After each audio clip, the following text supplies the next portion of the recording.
अस्सलाम वालेकुम। Programme front page के साथ मैं हूं आपकी होस्ट शुमाइला नवाज। नाज़रीन, खबरें तो वही पुरानी है लेकिन उनके जो फॉलो अप्स हैं वो सियासत में कुछ ट्विस्ट पैदा कर रहे हैं। तहरीक इंसाफ के रहनुमा जहांगीर तरीन से सुप्रीम कोर्ट के सवालात 5 सवालात किए हैं, असासों और मनी ट्रेल की तफसीलात तलब की हैं, जबकि चौधरी निसार और मुस्लिम लीग नून के दरमियान का जो मामला था, जो हम लोग अक्सर डिस्कस कर रहे थे कि कुछ रिफ्ट महसूस हो रही है, वो बहरहाल मौजूद है। और सिंध असम्बली में जो नया एहतसाब बिल है वो दोबारा मंजूर कर लिया गया है। ओगरा और हुकूमत पाकिस्तान ऑयल टैंकर एसोसिएशन से अपने मुतालबात मनवाने में नाकाम हो गई है। हमेशा की तरह वही सीन हुआ है जो पहले भी होता रहा है, माजी में भी कई दफ़ा ऐसा हुआ। मुल्तान के नवाही गांव में बहुत अफसोसनाक वाक़या हुआ, जिनसी ज़्यादती के खिलाफ मुकामी पंचायत का शर्मनाक फैसला सामने आया। इस बारे में भी बात करेंगे। जो न्यूज़पेपर की हेडलाइंस हैं फ्रंट पेज की, वो मैं आप तक पहुँचा दूँ। जंग कह रहा है तरीन से सुप्रीम कोर्ट के 5 सवालात। ऑफशोर कंपनीज कब, कैसे, कितने में बनाई, मालिक कौन, मुल्क से बाहर रकम कैसे गई, बच्चों को तोहफे में कितनी बार पैसे दिए, अवामी नुमाइंदे को महज मफरूज़ों पर नाअहल नहीं कर सकते, चीफ जस्टिस के रिमार्क्स। और 500 पार्लियामेंटेरियंस में जिसे SECP नोटिस दे गया वो नाअहल हो सकता है, जस्टिस फैसल अरब का इस्तफसार। जबकि एक्सप्रेस ये कह रहा है कि शहबाज की 4.5 घंटे तक मुलाकात मनाने में नाकाम, पार्टी के मुशावरती अमल से अलग क्यों किया, चौधरी निसार का ये कहना है। पार्टी की मीटिंग में अपनाया गया मौक़िफ़ वजह है या कुछ और, मामलात की वजाहत तक मसले को सुलझाने में वक्त रहेगा। वज़ीर दाखिला को मनाने का तासुर गलत है, तर्जुमान वजारत दाखिला। जबकि सिंध असम्बली में तरमीम शुदा सूबाई एहतसाब कानून मंजूर, अपोजिशन का बाइकॉट चैलेंज करने का ऐलान। एहतसाब के सूबाई इदारे के क़याम का कानून कसरत राय से मंजूर कर लिया गया, एक्ट आइन के मुताबिक है। किसी ने चैलेंज करना है तो शौक पूरा कर ले, वफाक पर सबसे ज़्यादा यकीन करता हूँ, वज़ीर आला सिंध का ये कहना है। ट्रिब्यून कह रहा है Nisar goes public with grievance against PMLN, जबकि oil tanker strike brings government to its knees. और इसी के साथ दिन न्यूज़ ये कह रहा है कि Supreme Court seeks detail of Tareen's offshore company gift sending money abroad. Imran ask Supreme Court to announce verdict in Panama case early. और शहबाज डा try to bring Nisar round. जबकि ऑयल टैंकर्स के हवाले से भी खबर है, oil tanker association calls off strike as demands accepted. Dawn ने भी यही हेडलाइन लगाई है, Supreme Court seeks detail to Tareen's offshore film. ये हॉट टॉपिक है। जबकि uproar as girl assaulted on panchayat orders. और Nisar claims he was sideline. Which is superior, Supreme Court और पार्लियामेंट? बड़ा अहम सवाल। ऑयल टैंकर के हवाले से भी तमाम अखबारात ने हेडलाइन लगाई हैं, ऑयल टैंकर का जो स्ट्राइक था उस हवाले से। जबकि उम्मत ये कह रहा है कि सुप्रीम कोर्ट ने सिंध पुलिस के 12,000 मुश्तबा अफसरान और एहलकार को अमन के लिए ख़तरा करार दे दिया है। बड़ी अहम हेडलाइन है ये भी। इस वक्त हमारे साथ स्टूडियोज़ में जो मेहमान मौजूद हैं उनका तारुफ मैं करवा दूं। इम्तियाज़ खान फारान साहब हैं, सीनियर सहाफ़ी हैं, ब्यूरो चीफ कराची न्यूज़ 1 है। अस्सलाम वालेकुम इम्तियाज़ खान फारान। जी वालेकुम सलाम। कैसे हैं आप? बहुत ज़बरदस्त। अच्छा, काफ़ी दिन बाद आपसे मुलाकात हुई। जी। जो सिचुएशन है तहरीक इंसाफ के रहनुमा जहांगीर तरीन के हवाले से काफ़ी कुछ गहमा गहमी और काफ़ी कुछ गंभीर सूरत हाल सामने आ रही है। सुप्रीम कोर्ट ने सवालात कर दिए हैं, असास और मनी ट्रेल की तफसीलात भी तलब कर ली हैं। कैसे देख रहे हैं? बिस्मिल्लाहिर्रहमानिर्रहीम। देखें, ये जिस तरह से दूसरों के बारे में सवाल किए जहांगीर तरीन साहब ने, इमरान खान साहब ने जो उनके रहनुमा लीडर हैं, अब वही उनके सामने है। अब ये भी बिल्कुल उसी तरह डिनाई कर रहे हैं जैसे शरीफ फैमिली ने किया, और बाहर आकर ये भी यही बात कर रहे हैं, अंदर कुछ और है, बाहर आकर कह रहे हैं जी हमने मनी ट्रेल दे दी है, यही बात वो भी कहते थे। ये सारे खतूत उनके भी थे, खतूत इनके भी हैं, सारे तकरीबन वही है। अब कहा यह जाता है कि खान साहब ये फरमाते हैं इमरान साहब के, मेरा मवाजना न किया जाए। एक मैं पैसे लेकर आया हूँ और यहाँ से पैसे गए, तो जहांगीर तरीन के केस में भी पैसे यहाँ से गए हैं। इमरान खान साहब के हवाले से कहा जा सकता है पैसे वापस पाकिस्तान आए। तो लेकिन जहाँ भी अगर कानून की खिलाफ वर्जी हुई है, चाहे पाकिस्तान पैसे आए हों या गए हों, तो कानून को तो एक्टिव होना चाहिए, वो तो बनता है कि एक्टिविटी। अब बात तो यही हो गई कि कल को कोई ड्रग ट्रैफिकर्स कहे कि जनाब मैं तो बाहर से पैसा ला रहा हूँ, आप मुझे क्यों चेक कर रहे हैं। कई माहिरीन तो ये कहते हैं ना, तज्जियाकार भी ये कहते हैं कि पैसा अगर मुल्क के अंदर आ रहा है तो ये पॉजिटिव है, लेकिन मुल्क से बाहर पैसा जाए या पैसा अंदर आए उसका रिकॉर्ड तो बहरहाल होना चाहिए, हम लोग तो अक्सर कहते हैं। बिल्कुल अक्सर है। अब यही सारी सूरत हाल है। अब जहांगीर तरीन साहब का भी यही मामला है। अब देखिए नवाज शरीफ साहब का जो फैसला होने जा रहा है या जो होगा, जिसके ऊपर अब मैं समझता हूँ ज़ाती तौर पे मैं भी कि सुप्रीम कोर्ट दबाव का शिकार है, पहले भी जब ये प्रोसीडिंग चल रही थी और अब जब फैसले का मामला है, अब जब भी, क्योंकि मुझे और आपको मना किया जाता है, मुझे और आपसे मुराद हमारी सहाफ़ी कम्युनिटी को मना किया जाता है कि जो अंडर प्रोसेस हो या प्रोसीडिंग जिसकी केस की चल रही है उस पर आप तबसरा नहीं कर सकते। आफ्टर दी डिसीजन आप जो भी चाहे फैसला उस पर तज्जिया कर सकते हैं। लेकिन आप पनामा आप केस देख लें, आप ये सारा केस देख लें आप, जब ये दौरान समात भी बाहर आकर सब एक अदालतें लगती रही हैं दोनों जानिब से, और बड़ी अजीब सी सिचुएशन होती थी। ऐसे लगता था एक मैदान जंग बाहर भी है, वो इल्जाम अंदर कुछ नहीं होता था, बाहर आकर काफी सारी एक दूसरे के ऐसे। अच्छा कितनी दफा ऐसा भी हुआ है, एक दो दफा ऐसे भी वाकयात हुए जब हाथापाई तक भी नौबत आ गई है। बड़ी अजीब सी सिचुएशन हो गई। उन्होंने क्योंकि दोनों तरफ से पहलवान होते थे ना, उधर से हनीफ अब्बासी पहलवान, इधर से शेख रशीद पहलवान, दानियाल अजीज पहलवान, इधर से नईमुलक पहलवान। वो बुलंद बांग दावे और जो बयानात होते थे, जो कॉन्फिडेंस लेवल होता था वो नहीं होता है। लेकिन सियासत में इसी तरह की बात होती है, पूरी दुनिया में होता है। लेकिन यहाँ पर यह कि ब्लेम गेम थोड़ा सा ज्यादा है और आगे है। मैं दूसरे ज्यादा नहीं है, बहुत ज्यादा है। हम भी थोड़ा सा एहतियात करते हैं ना, वरना आप पे भी लिफाफे का इल्जाम आ जाएगा, मुझ पर भी लिफाफे का इल्जाम आ जाएगा कि जनाब ये पैसे लेके प्रोग्राम कर रहे हैं। और जो पैसे लेके प्रोग्राम करते हैं वो सब इनके दोस्त हैं, चाहे वो गवर्नमेंट साइड हो या अपोजिशन साइड हो, वो इन सब के दोस्त हैं। हम तो शाम को देखते हैं दस्तरखान के ऊपर शाम की जो पार्टीज होती हैं सब मौजूद होते हैं, सब एक दूसरे को। और जो मैं और आप जो दूर होते हैं तो हम लिफाफा साफी कहलाते हैं ना, आप उसको पैसे फिर वही इल्जाम लगते हैं और जिनको वो लगाने चाहिए वो इनके साथ में मौजूद होते हैं। तो जहांगीर तरीन साहब का भी है, जैसे बहुत ज्यादा पॉपुलर ये कि इनके माली और कुक के नाम से शेयर खरीदे गए थे, उसके ऊपर बहुत सारी बात हो रही है। उन्होंने कहा नॉमिनी कोई भी हो सकता है और नॉमिनी बिल्कुल लॉ के अंदर कोई पाबंदी नहीं है, लेकिन ऐसे तो बहुत ही शाज़ नाज़िर होता है ना कि आपका माली और आपका कुक इतने बड़े शेयर होल्डर बन के बैठ जाए तो वो बेनिफिशियरी है या नहीं है, नॉमिनी की हद तक है या वाकई वो बेनिफिशियरी है। और ऐसी क्या चीज़ थी जिसके अंदर आपको जरूरत पड़ी कि अपने मुलाजिमीन को, जो कि कुक और माली की सतह के मुलाजिमीन हैं, उनको शेयर होल्डर आप बनाएं। फ्रंटमैन का वो सिचुएशन आ गई ना, सिचुएशन आप देखें ना। अहमद फराज साहब बहुत बड़ा नाम है, उनके साहबजादे शिबली फराज ने भी एक हफ्ते पहले, आपको याद होगा, उन्होंने कहा मेरे घर में चोरी की गई है और मेरे अहम दस्तावेजात वहां से निकाल ली गई हैं, उन दस्तावेजात के जरिए मुझे और मेरी पार्टी को ब्लैकमेल करने किया जा सकता है। तो ऐसी कौन सी डॉक्यूमेंट्स थे? अब वो बाद में जब देखा वो मामला काम नहीं आ रहा होगा, तो अभी आजकल डंप हुआ है वो मामला, वो किसी मरहले में होके निकल आएगा। तो अब जाहिर है कि सुप्रीम कोर्ट के सवाल हैं, किसी से 13 सवाल है, किसी से 15 सवाल है, किसी से 5 सवाल है, और हर कोई दावेदार है कि भाई वो उसने सब कुछ क्लियर कर दिया है। ये शरीफ फैमिली का भी था कि उन्होंने सब कुछ क्लियर कर दिया है।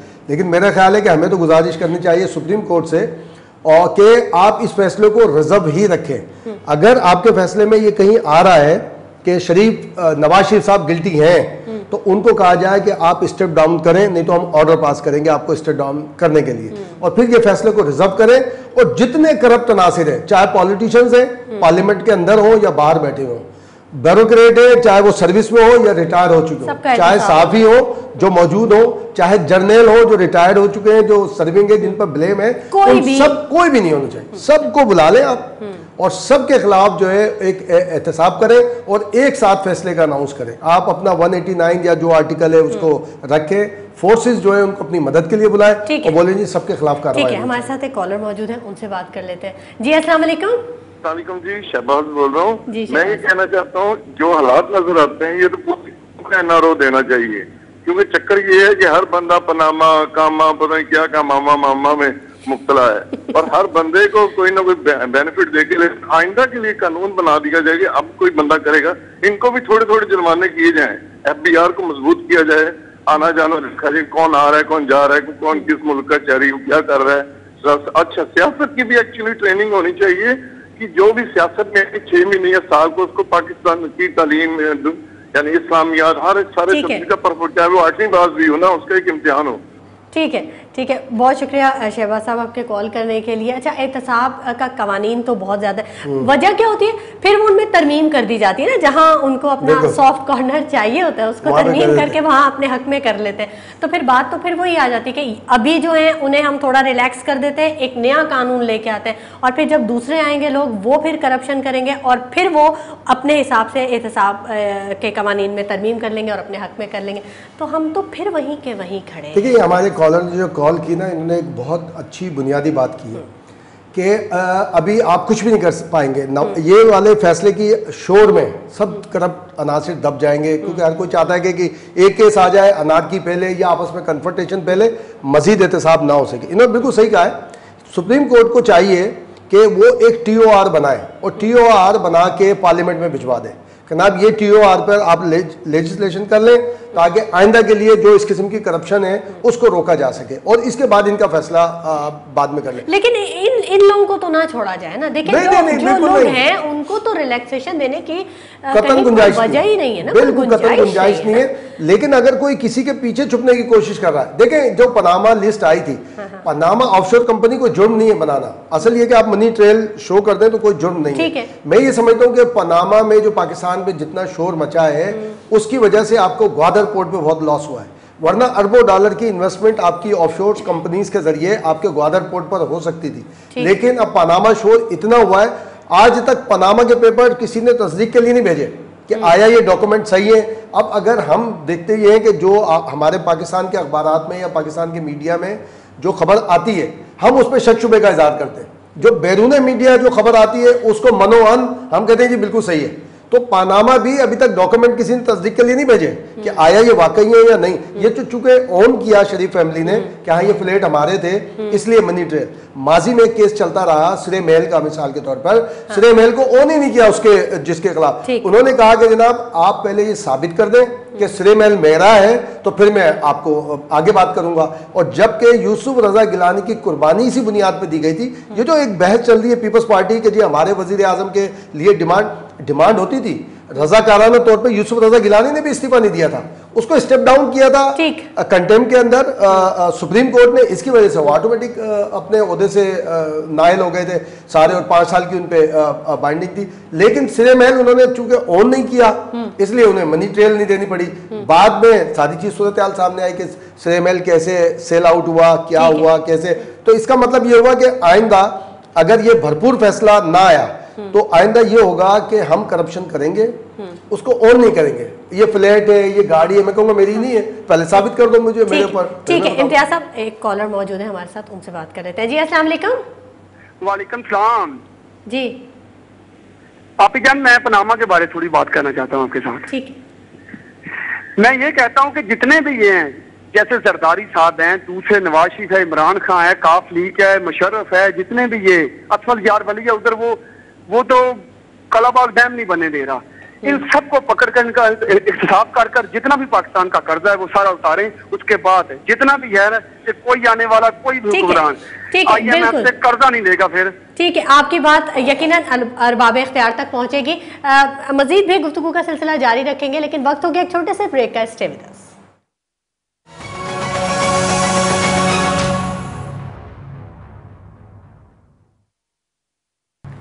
प्रोग्राम में एक बार फिर खुश आमदीद नाज़रीन। फ्रंट पेज का ये प्रोग्राम जिसमें हमारे मेहमान इम्तियाज़ खान फारान साहब मौजूद हैं, सीनियर सहाफ़ी और ब्यूरो चीफ कराची न्यूज़ 1 है।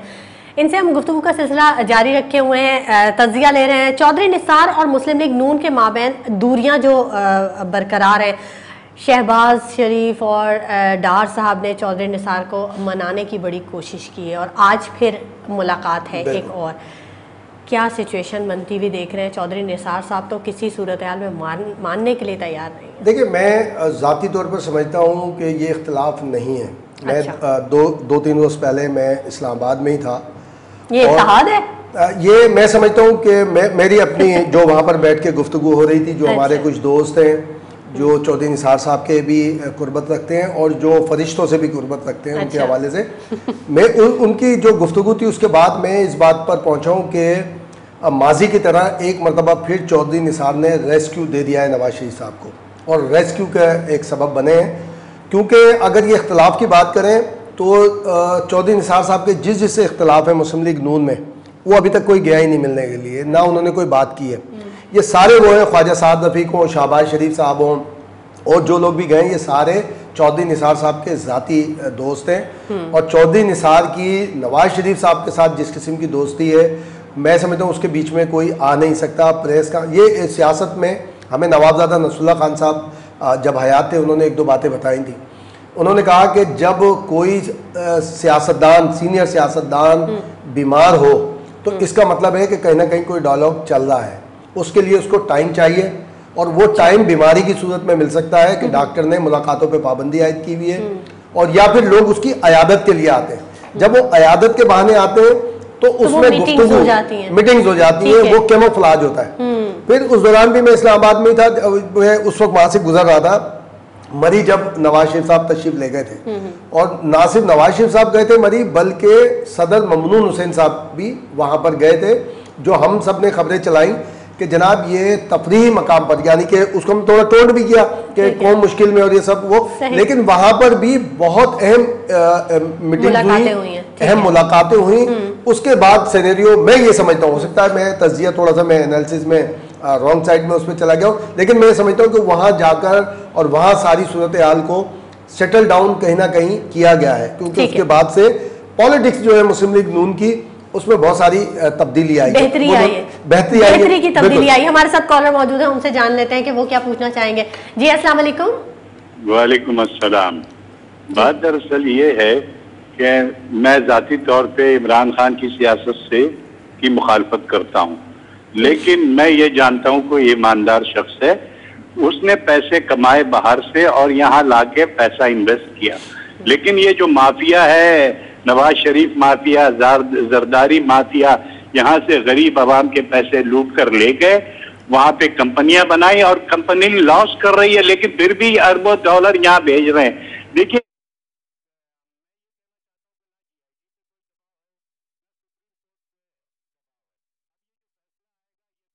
रस होंगे और इससे आवाम को बहुत खुशियां मिलेंगी, लेकिन नवाज शरीफ और जरदारी का एहतसाब होना चाहिए। बाज हमारे जो सहाफी एंकर हैं, लिफाफे वाले, वो बिक गए हैं, जो वो नवाज शरीफ की बात करते हैं। बहुत शुक्रिया आपके कॉल करने के लिए। अच्छा, जो इमरान खान की हिमायत की बात करते हो, जो चौधरी शुजात की हिमायत करते हो, क्या वो नहीं बिके होंगे? यानी ये ना, अब ये बड़ा आसानी से इल्जाम लगा देते हैं लोग, लेकिन मैं ये समझता हूँ ये सियासतदान भी, जैसे इमरान खान साहब फरमा रहे थे, सोच तो मौजूद है ना। देखिए जो सिचुएशन चल रही है उसी हवाले से सोच पैदा होती है ना। जो आवाम देख रही है तो वो तो सबको ही शक की नजर से देखेगी, उनका भी कसूर नहीं तो है। फिर किसी एक को क्यों देख रहे हैं? यानी कि जब आपकी हिमायत में कोई बात करे तो वो तो ठीक है, हाँ। जो मुखालफत में चला जाए वो जी लिफाफा, हम तो खुद कहते हैं, आपको याद होगा आप भी उस वक्त स्ट्रगल में थी कि जब मुशर्रफ साहब का दौर था, अकाउंटेबिलिटी बिल आया था, यही नेब जो आज कंट्रोवर्शियल है, उसमें बात की गई थी जज, जर्नल और जर्नलिस्ट ये एग्जेम्प्टेड होंगे।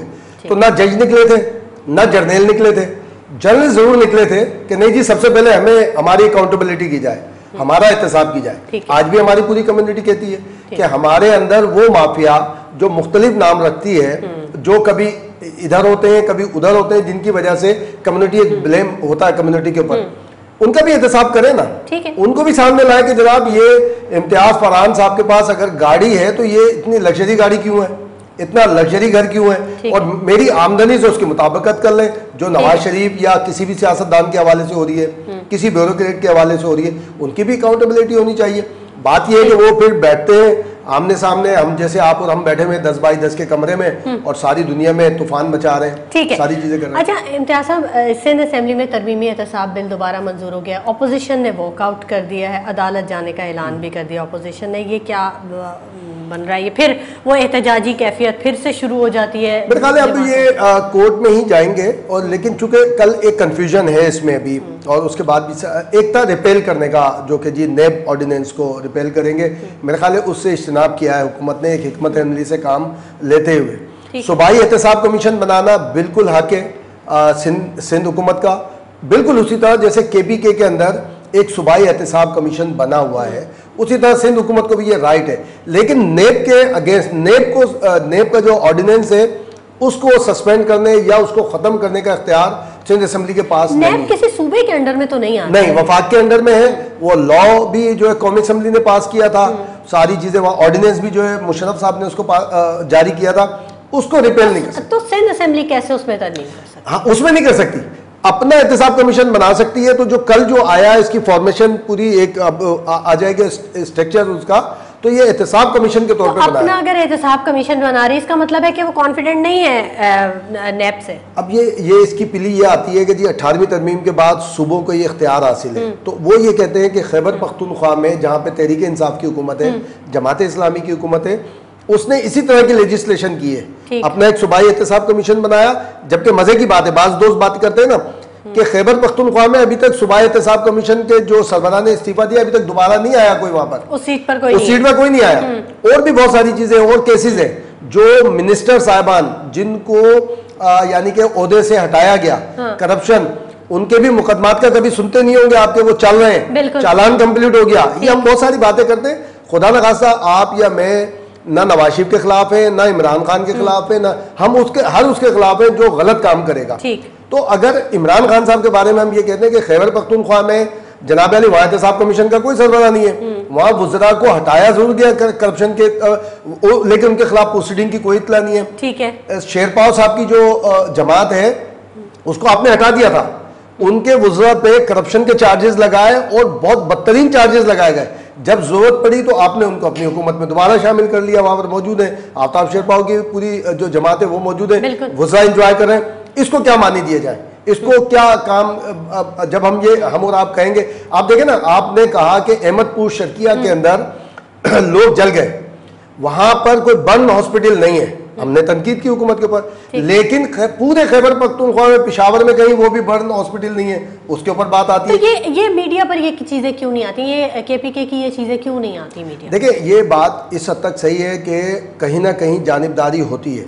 मैं कहीं हो सकता है मेरी किसी तरफ जानिबदारी हो, किसी और की किसी तरफ जानिबदारी हो, जब ये बात की जाए, जानिबदारी को हम हमदर्दी कह सकते हैं, हमदर्दी कह सकते हैं। लेकिन देखें, हमदर्दी के बावजूद कम से कम मीडिया ऐसा है कि जैसे आप कोई ये अखबार उठा लें, इसके फ्रंट पेज को ले लें, बैक पेज को ले लें, इनर पेज को ले लें, अगर किसी की हिमायत है तो उसकी मुखालफत भी होगी। तो इसलिए मीडिया में, और अब हम बैठे चैनल पर गुफ्तगू कर रहे हैं, इसी चैनल पे किसी की हिमायत मुखालफत, तो उसमें ये कहना कि जनाब, तो हम फिर इस बारे में हम कह सकते हैं कि हम बिल्कुल मिरर हैं, और मिरर भी रियल। ठीक है, इम्तियाज खान फरहान साहब, मजीद भी आपसे गुफ्तगू का सिलसिला जारी रखेगा, कई अहम टॉपिक्स अभी रहते हैं, लेकिन वक्त हो गया एक ब्रेक का, हमारे साथ रहिएगा।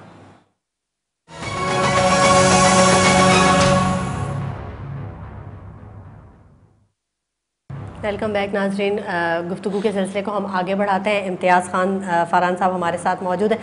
इम्तियाज़ साहब, ये जो कराची की सियासत है, इस पर थोड़ी सी बात कर लेते हैं, आपकी मौजूदगी का थोड़ा फ़ायदा उठा लेते हैं। पीएसपी और एमकेएम के दरमियान ये क्या चल रहा है, ये रवैयों में अचानक से इतनी सख्ती क्यों आ गई है? सारा मलबा फारूक सत्तार साहब पर डाल दिया गया, मतलब ये क्या सिचुएशन, अंदरूनी क्या हालात हैं, ज़रा हमारे नाज़रीन से भी शेयर करें। देखिए, एक बात ये है कि अगर हम ये बात मान भी लें कि कोई एक तंजीम करप्ट है, कोई एक तंजीम यानी उसकी गैर कानूनी एक्टिविटी है, इलीगल एक्टिविटी है, अगर उसमें कोई एक ग्रुप, कोई एक पॉलिटिशियन, कोई एक लीडर अगर पॉजिटिव पॉलिटिक्स करना चाहता है तो उसको कौन सा कानून दुनिया का रोकता है? नहीं रोकता। ठीक है। अगर फारूक सत्तार, ये मान लेते हैं हम, फारूक सत्तार एमक्यूएम के पॉलिटिकल विंग के सरबराह है, तो उसमें बुराई क्या है? अगर वो क्रिमिनल है, अगर वो करप्ट हैं और उनके साथ जो लोग खड़े हैं करप्ट हैं, क्रिमिनल हैं, उस पर तो बात हो सकती है, वो किसी भी जमात में हो, किसी भी जगह पर। लेकिन अगर वो एक पॉजिटिव पॉलिटिक्स करना चाहते हैं और कर रहे हैं, और अपनी लीडरशिप से जिसके बारे में ये बात आई कि वो एंटी पाकिस्तान है या उनकी थिंकिंग एंटी पाकिस्तान है, एक्टिविटी एंटी पाकिस्तान है, उससे उन्होंने स्पेस ले लिया, तो ये उनका कानूनी, आईनी और शरई हक है कि वो अपनी अलहदगी करके अपनी एक्टिविटी करें। अब उनके ऊपर तनकीद करने का भी दूसरों को हक है कि जनाब, लेकिन एक सॉलिड ग्राउंड पर होनी चाहिए कि आया अगर वो किसी जमात के पॉलिटिकल विंग के सरबराह है तो पॉलिटिक्स करना हर एक का राइट है। तनकीद की कोई वजह भी तो होनी चाहिए, वजह होनी चाहिए सॉलिड तरीके से।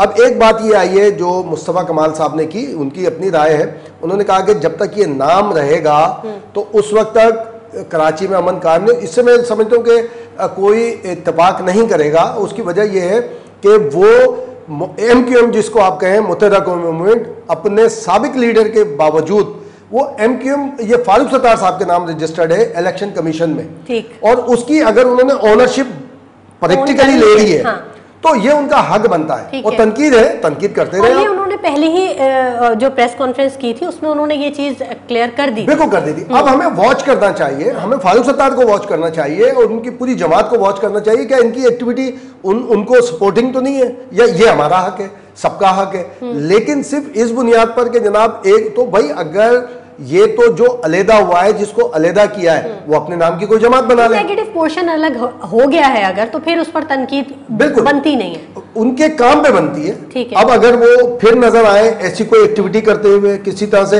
अब देखिए कल एक बहुत अहम प्रेस कॉन्फ्रेंस हुई, जो एक PSP के जो 2 वर्कर्स को वहां पे औरंगी टाउन में मारा गया था, उनके जो कातिल थे उनको पकड़ा गया, और रेंजर्स की बहुत अच्छी फोकल एक प्रेस कॉन्फ्रेंस हुई, जिसमें तमाम ऑडियोज यानी ऑडियो टेप दिए गए और मुख्तलिफ डॉक्यूमेंट्स दिए गए कि जनाब ये फला विंग जो है, तो ये तो आप हमारे आपके कानून नाफिज करने वाले इदारों ने इसको बता दिया कि जनाब ये जो क्रिमिनल्स हैं इनका ताल्लुक फला से है, लंदन ग्रुप से या जिस ग्रुप से, उन्होंने तो ब्लेम नहीं किया इसको, उन्होंने नहीं कहा कि जनाब ये MQM पाकिस्तान। और आपको याद होगा, ये खुदा न खासा फारूक सत्तार की या किसी की हिमायत, किसी की मुखालफत की बात नहीं है, तो सामने ये सबका हक है।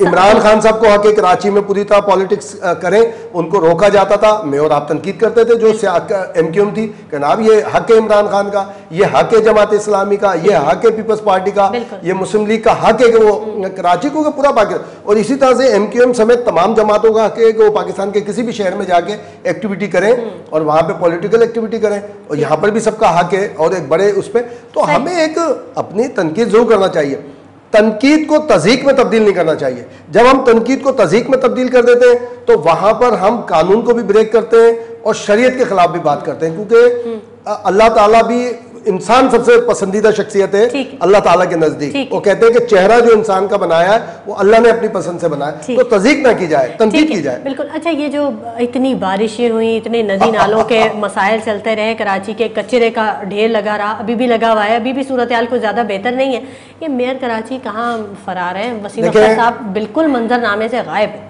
देखिए, मेरा राजपूत भाई है वो, मैं लेकिन उसके बावजूद हमेशा ये बात करता हूँ कि देखें, जब तक उनके अतराफ में अपने अतराफ से करप्ट अफसरान को नहीं हटाएंगे, पूरा कराची डूबा हुआ था। म्यूनिसिपल सर्विसेज का जो सरबराह था KMC के अंदर, वो छुट्टी लेके कनाडा में अपने ईद की छुट्टियां मना रहा था। जब हम जर्नलिस्ट जो रिपोर्टर्स ने उनसे सवाल किया उनका कि जनाब ये म्यूनिसिपल सर्विसेज के सरबराह मौजूद नहीं है, उन्होंने बोला हाँ वो ईद की छुट्टियों के लिए गए थे। तो डिप्टी मेयर ने रेन इमरजेंसी में तमाम छुट्टियां मनसूख कर दी, तो क्या उसका इतलाक उस म्यूनिसिपल सर्विसेज के सरबराह पे नहीं होता? उन्होंने कहा कि वो वापस आएंगे तो एक्शन लेंगे, अभी तक हमें कोई एक्शन की पता नहीं है। ये बिल्कुल रो वाली हर वक्त ब्लेम, मेरे पास इख्तियार नहीं है। जो आपके पास इख्तियार है मेयर साहब, उसके लिए क्या कर रहे हैं? उसके लिए क्या एक्सरसाइज है। बजट आपके पास मुकम्मल मौजूद है, सारी चीजों का बजट मौजूद है। बजट कम है, आप बात करें, आप आवाम को एतमाद में लें, आपने कहा आवाम को एतमाद में लेंगे, बिजनेस कम्युनिटी को एतमाद में लेंगे, आपने किसी को कोई एतमाद में नहीं लिया। आप एतमाद में लें, आगे चले, लोगों को अपनी मदद आपके तहत भी आप खड़ा करेंगे तो होंगे। बिल्कुल। अच्छा इम्तियाज साहब, ये ऑयल टैंकर्स एसोसिएशन अपने मुतालबात जो थे वो तो मनवा लिए हैं, हुकूमत को झुका लिया अपनी तरफ, हमेशा की तरह, पहले भी ऐसा ही होता रहा है। और दूसरी जो अहम खबर थी और बड़ी अफसोसनाक भी थी, वो मैंने पहले भी इंट्रो में भी की थी कि मुल्तान के जो नवाही गांव में जिनसी ज़्यादती के खिलाफ मुकामी पंचायत का जो फैसला आया है, इंतहाई अफसोसनाक, शर्मनाक, और क्या बोलूँ मैं इसको कि आज के इस तरक्की याफ्ता दौर में भी इस तरह के सिचुएशन सामने आ रही है और औरत कितनी तजलील की जा रही। वही जो आप अभी बात कर रहे हैं, तज़हीक, तजलील किसी की भी हो, बहरहाल बिल्कुल वो बड़ी तकलीफ दे है। और ये बात तो वो है जो कि मीडिया के सामने आ गई। पता नहीं और कितने वाकयात ऐसे हैं जो कि बिहाइंड द कैमरा हो जाते हैं, नहीं आते फ्रंट ऑफ कैमरा। तो क्या, कहाँ पर किसकी लापरवाही है, कहाँ पर क्या झोल है, कैसे इसको कंट्रोल किया जाए? मैं ज़ाती तौर पर ये जरगों की मुखालफत होती है, मैं ज़ाती तौर पर मैं उसके लिए अगर किसी को पता, मैं जरगों का हामी हूँ, मुखालिफ नहीं हूँ। लेकिन जरगा कम नस्ल नहीं कर सकता। जब पंचायत कम नस्ल लोग करते हैं तो इस तरह के फैसले सामने आते हैं। मेरा ताल्लुक अपर सिंध से है और वहाँ पर जो सरदार, जो बड़े नामी गिरामी जो ख़ानदानी लोग हैं, आज भी वहाँ जरगे होते हैं। सरदार मंजूर पंवर वहाँ पर आज भी फैसले होते हैं, बड़े बड़े सरदार, और सैकड़ों गाड़ियाँ आपको संडे के रोज़ मिलेंगी जब जरगा हो रहा होगा। उस जरगे की कभी शिकायत सामने नहीं आई। मतलब ये वो जरगा था कम जो नस्ल, कमी हाँ। जो कम नस्ल है, उनकी सोच भी कम नस्ल है, जो इस तरह के फैसले करते हैं। कभी कोई बड़े, आप देखें ना कि कोई बड़ा ऐसा फैसला बड़े जो खानदानी लोग हैं उनके क्रेडिट पे, लेकिन जिंदगियां तो तबाह कर दी ना, खानदान तबाह कर दी। मुख्तारा माई देखें, आज तक हम उसको सामने हम सारी चीजें देख रहे हैं मुख्तारा माई के। बिल्कुल। इम्तियाज खान फरहान साहब, बहुत शुक्रिया आपके आने के लिए, आपके तज्जिए के लिए। नाज़रीन, मुल्क की सियासी सूरत हाल में मीडिया का किरदार बड़ा अहम है, और तनकीद और तारीफ तो बहरहाल होती ही रहती है, हर लेवल पर होती है, लेकिन हमें ज़ाती सोच से निकल कर इज्तमाई सोच अपनानी होगी। इसी के साथ शुमाइला नवाज़ को इजाज़त दीजिए। अपना बहुत ख्याल रखिएगा। अल्लाह ने के पान।